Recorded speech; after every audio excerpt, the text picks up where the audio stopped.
在这个摘草莓的季节里，你摘的草莓都吃完了吗？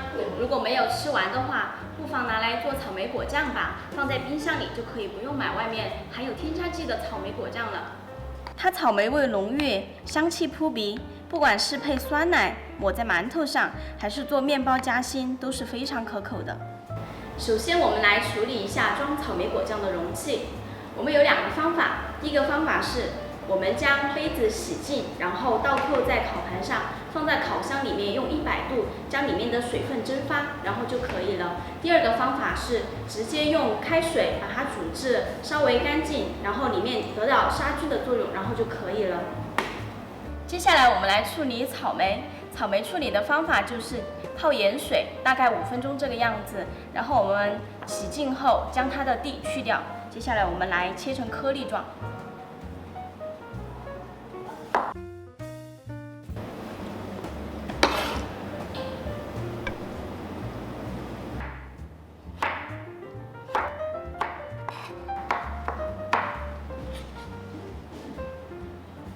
我们切好的草莓丁儿大概有325克，然后我们可以根据它的重量来配我们的白砂糖。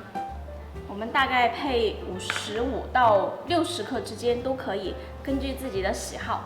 我们将草莓倒进锅中，然后我们将白砂糖加进去，然后里面呢我们要加一点柠檬汁，它为的是一个是调味，然后还有一个就是防氧化。然后呢我们开小火。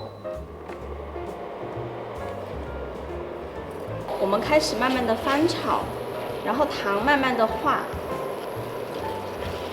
然后慢慢的它就变得非常的浓稠，看着像。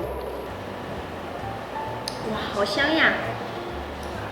如果网友们不喜欢有这种颗粒感的，也可以将草莓打成泥，也是一样的。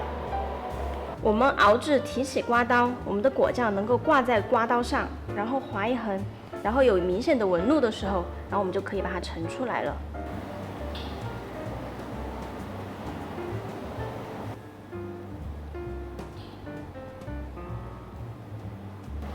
待我们的果酱稍微放凉后，我们盖上盖子，然后要倒扣，这是为了阻止空气的进入，然后我们将它放凉就可以食用了。